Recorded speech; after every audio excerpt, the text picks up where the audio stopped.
I traveled quite a lot over the past few years, and there are some mistakes that I made during my years of travel.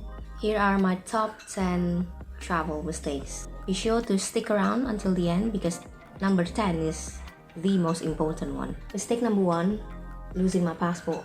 I lost my passport even before I had a chance to use it. I need to reissue my passport, and I had such a short window of time. I had like 2 or 3 weeks, and I go to the immigration office and they can't do it within such a short period of time.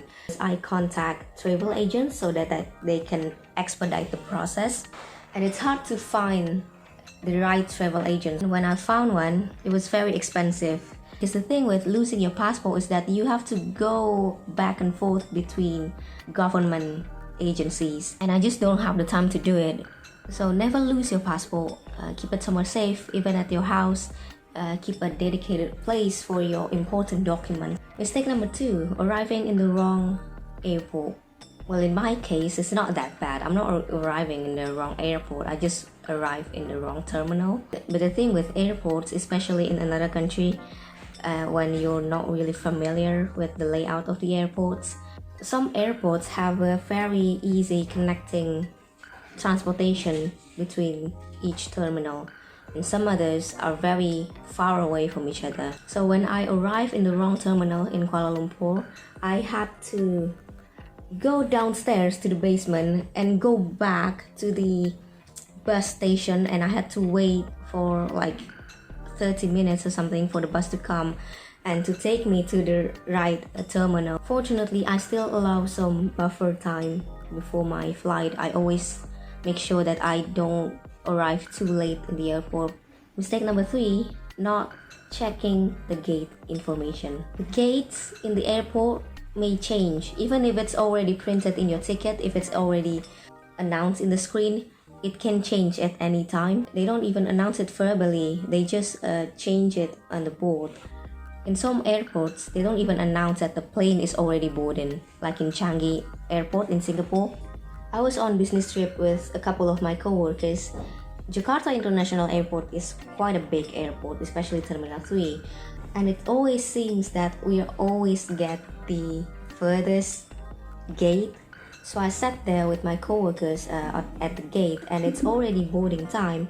There's no gate agents anywhere. There's a couple of other passengers, but there's nobody at the gate. We thought that the plane got delayed or something. When we checked the information on the board, they changed the gate into even a further gate. One of my friends, on the separate occasion, even got on the wrong plane. She actually sit in the wrong plane because of the gate information confusion. So yeah, you need to be careful of that. You need to really recheck your gate information on the board. Mistake number 4, packing too much. When I travel, it doesn't matter if I fly with full service airline or with budget airline, I always try to minimize my luggage and only bring carry-on as much as I can. When I went to Maldives, I fly with a budget airline called AirAsia.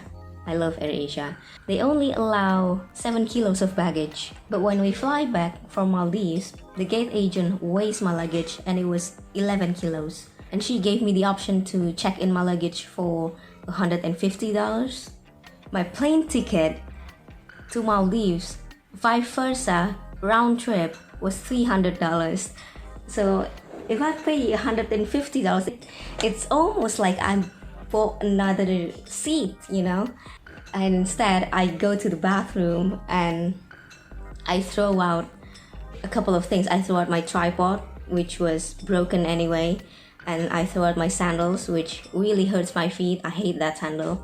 In Maldives, I wear a lot of swimming wear, burkini if you want to say so, and it's pretty much just turtlenecks and leggings, and I just layer them up. I wear like 4 layers of turtlenecks, and so I look like an idiot. I look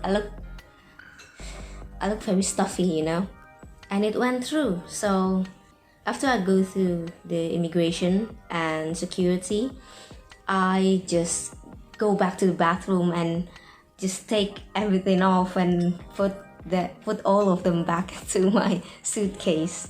Mistake number 5, not checking the weather and dress accordingly. I went to Singapore, which is very hot, very humid.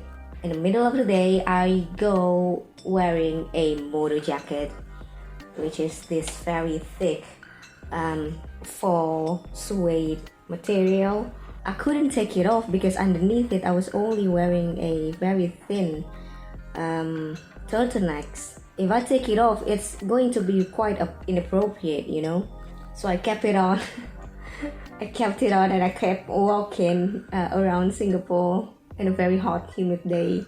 And I also went to Hong Kong. Hong Kong sometimes have a typhoon, as you all know. When I went there, it was not necessarily typhoon, but it was a very cloudy, misty and rainy day. And it was very cold. And I only bring one jacket. And my jacket from the day before already got caught in the rain and it's soaking wet. So I just go out, no jacket, no umbrella, and then it started raining again. And I didn't have enough budget, you know, to buy an expensive raincoat. So I went to this H&M store in Hong Kong and I go to the discounted section in men's section because men's section usually are cheaper than women's section. And I got this amazing raincoat. I was shaking, you know, I was very cold and freezing. When I went up to the cashier and she was about to put the raincoat in the bag, I told her, no, don't put it in the bag. I want to wear it right now. So make sure that you pack and dress accordingly to the weather of the country that you are going to visit. Mistake number 6, got on the wrong train. In Singapore, I went to this event called Interactive Introverts, which is a stage show by YouTubers Dan and Phil. So when I went back from the venue to my accommodation, I took the train and I took the wrong train because it was midnight and I was quite tired and disoriented from traveling all day, you know. Getting lost is very fun actually, but maybe you don't want to get lost in the middle of the night. If it happens at like lunchtime, I would be like, yeah, sure, whatever. But considering it's already midnight, I need to be where I need to be, you know. Mistake number 7 is planning too much. If you're traveling to a new destination, it's very understandable that you want to experience as much as possible and see as much as possible, but sometimes you have such a short amount of time and energy to do everything. Especially when I went traveling with my mom, I had to really consider her level of energy. If I was just traveling by myself, I can go all day, all night, no problem. Step outside my hotel at 6 a.m. and then come back at 11 p.m. or something. When I took my mom out on a trip, we really have to pace out our destinations and not really cramming too much and really take the time to rest and maybe even come back to our place of accommodation and split our day into two categories, like morning activities and then afternoon activities. But even if you're traveling alone, not everything has to be planned down to a T. There has to be some room for spontaneity. Maybe you found a place that you want to go to that you never thought of before, or maybe you go to a certain place and you thought you were going to spend a lot of time there, but once you get there it's not really that interesting, so you decide to go the other way. Just because you're not planning too much doesn't mean you don't plan at all. I think it's very important to do your research and check the schedule of the places because they might be closed the one day that you got there. Nowadays I like to plan my travels loosely.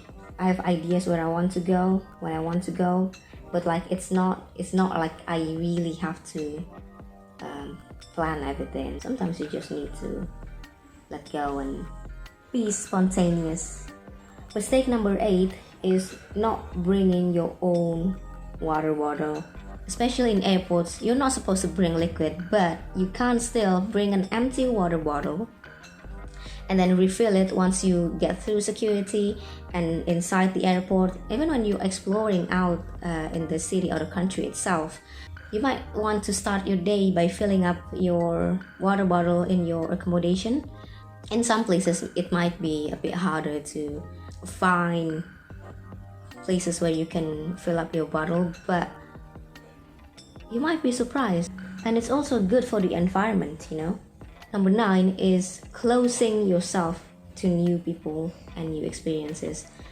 I've experienced this when I first traveling. I was on a plane and I felt this compelling tendency that I kind of want to talk to the person who's sitting beside me on this plane, you know. But then I didn't do anything. I didn't say anything. And then he started to talk to this other person sitting next to him, and I felt like, oh, I I want to be included in the conversation, but like I didn't really make the first move. I didn't say anything. I promised myself if I find somebody or something intriguing, I'm going to just walk up to them and say hi, and I don't know, just strike up a conversation, ask them where they come from, and ask them where they've been, if they have any recommendation, and if they have any plans to do on the next few days, and maybe you can tag along with them or something. Number 10, and this is the most important mistake that you really shouldn't make this mistake, and I've made this mistake before, is not budgeting your travel properly. One thing that you have to keep in mind is that before you travel, you really want to save up money before going on that trip. So it's better if all of the big ticket items are already paid off. And for your day-to-day transportation and meals, you want to already have a separate fund for that, dedicated especially for that. You really don't want to go back from a trip carrying lots of credit card bills, you know. So those are all my personal travel mistakes that I made in the past that I learned from. Let me know in the comments if you have your own travel mistakes that you want to share with me. Give this video a thumbs up, subscribe to my channel. I post a new video every Monday and Friday. Goodbye.